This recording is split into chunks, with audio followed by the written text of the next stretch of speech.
சிட்சை எந்த சிட்சையும் தற்காலத்தில் சந்தோஷமாய்க் காணாமல் துக்கமாய்க் காணும். ஆகிலும் பிற்காலத்தில் அதில் பழகினவர்களுக்கு அது நீதியாகிய சமாதான பலனைத் தரும். எபிரேயர் 12:11. சிட்சையை யாரும் விரும்புவதில்லை. ஆனால் ஒரு மனுஷன் சீர்படுத்துவதற்கு சிட்சை மிகவும் அவசியமாயிருக்கிறது. தேவனுடைய சிட்சை என்பது ஒருவேளை அந்த நேரத்தில் துன்பமானதாக இருக்கலாம். ஆனால் பிற்காலத்தில் அதுவே நமக்கு ஆசீர்வாதமானதாக மாறுவதை காண்போம். நாம் நம்முடைய பிள்ளைகளை பிரம்பினால் சிட்சிக்கிறோம். அதன் முக்கிய நோக்கம் அந்த பிள்ளைகளுடைய நன்மையே. அதே நேரத்தில் பெரியோர்களை எப்படி சிட்சிப்பது?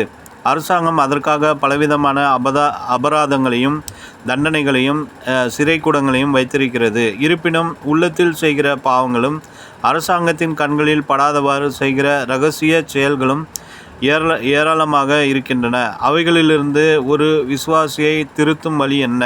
வேதம் சொல்லுகிறது, கர்த்தர் எவனிடத்தில் அன்பு கூறுகிறாரோ அவனை அவர் சிட்சித்து தாம் சேர்த்து கொள்கிற எந்த மகனையும் தண்டிக்கிறார் என்று பிள்ளைகளுக்கு சொல்லுகிறது போல உங்களுக்கு சொல்லியிருக்கிற புத்திமதியை மறந்தீர்கள். எபிரேயர் 12:6. கர்த்தர் நம்மை கண்டிக்கும்போது நம்மேல் அவர் அன்பு வைத்திருக்கிறார் என்பதை நாம் மறந்துவிடக்கூடாது.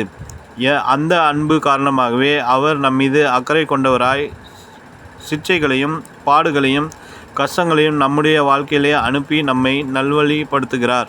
வேதம் சொல்லுகிறது, நீங்கள் சிட்சையை சகிக்கிறவர்களாயிருந்தால் தேவன் உங்களை புத்திரராக எண்ணி நடத்துகிறார். தகப்பன் சிட்சியாத புத்திரன் உண்டோ? எல்லோருக்கும் கிடைக்கும் சிட்சை உங்களுக்கும் கிடையாதிருந்தால் நீங்கள் புத்திரராயிராமல் வேசி பிள்ளைகளாயிருப்பீர்களே. அன்றியும் நம்முடைய சரீரத்தின் தகப்பன்மார்கள் நம்மை சிட்சிக்கும் போது அவர்களுக்கு நாம் அஞ்சி நடந்திருக்க நாம் பிழைக்கத்தக்கதாக ஆவிகளின் பிதாவுக்கு வெகு அதிகமாய் அடங்கி நடக்க வேண்டும் அல்லவா? எபிரேயர் 12:7-9. துவக்கத்தில் கொடுக்கப்பட்டுள்ள வசனத்தில் இடம்பெற்றுள்ள பழகியோர்களுக்கு என்ற வார்த்தையை சிந்தித்து பாருங்கள். ஆம், சிட்சையின் மூலம் கர்த்தர் நம்மை பழக்குவிக்கிறார். பரிசுத்த பாதையில் நடக்க நமக்கு சொல்லிக் கொடுக்கிறார். ஆலோசனை கர்த்தராகிய தேவன் சிட்சையின் மூலம் நமக்கு கற்றுக் கொடுக்கிற நல்ல பாடம் உண்டு.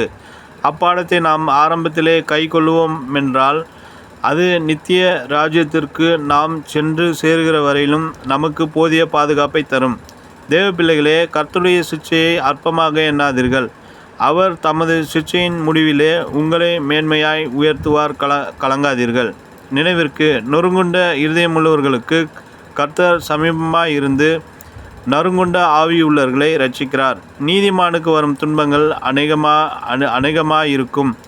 கர்த்தர் அவைகளை எல்லாவற்றிலும் நின்று அவனை விடுவிப்பார். சங்கீதம் 34:18-19.